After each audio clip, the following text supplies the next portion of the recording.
The World Health Organization now says there's a possibility, a potential risk. Radiation from cell phones could cause cancer. Turns out participants in the study who used a cell phone for 10 years or more had doubled the rate of brain glioma, a type of tumor. And keep in mind, cell phone use in the United States has only been popular for around 15 years. After several minutes, that it really starts causing DNA problems.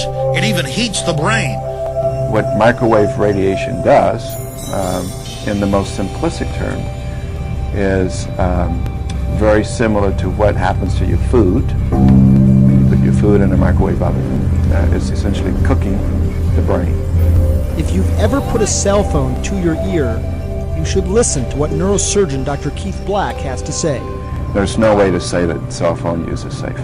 I think that the public has a right to know that there could be a potential risk. Environmental factors take decades to see their effect, not a few years.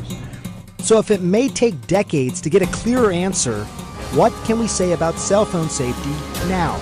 All right, now tonight's top story, your lifeline to the world is being linked to cancer. This is the story that we have been talking about all day. Should we really be concerned about using our cell phones? Stephanie, what do you have to say?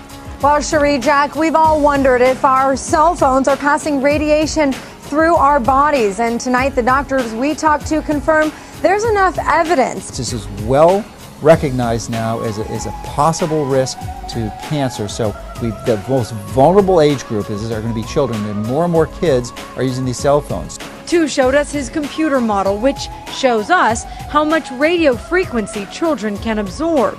It's enough for Tu to realize consumers should be alerted and aware. In children, their skull is thinner, their scalp is thinner, so the microwave radiation can penetrate deeper into the brain of children and young adults.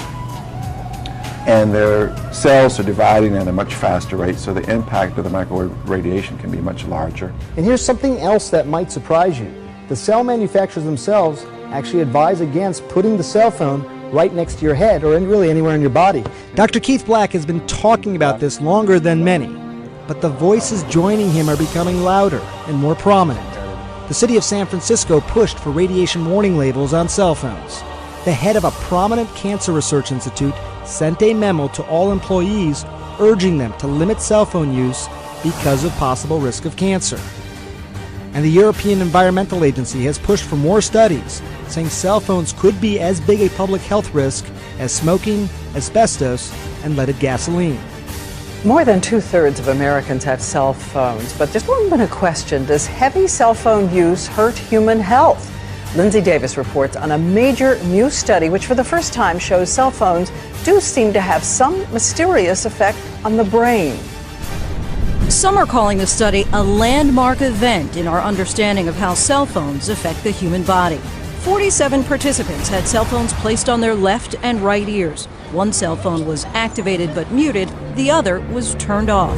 After 50 minutes, the researchers took PET scans of the subjects. Look at what they found. The image on the left shows what happened when the cell phone was turned on. The most active areas are in red. Notice the upper right part of the brain. That's the area closest to the antenna. Compare that with this image on the right of the same subject when they had their cell phones turned off.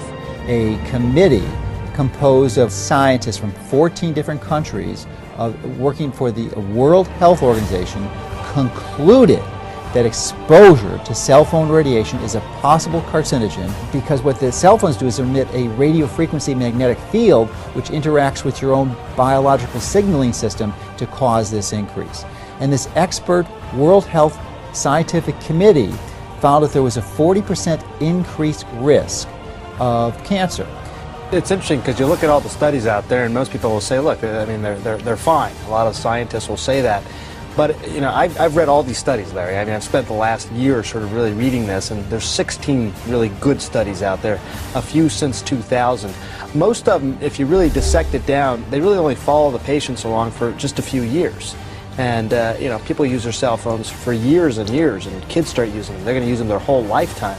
Also, some of the studies say regular cell phone use is using it one time a week for 6 months. I mean, who uses a cell phone that little nowadays? So my point is this, that, you know, if you read the studies alone, and they'll say they're safe, But if you start to say, well, look, wait a second, how about if it's 10 years? How about it's 20, 30, 40 years? We don't know yet. We don't know. And if you use your phone all the time, like people in the news business, they have a cell phone to the ear all the time. Is that really safe?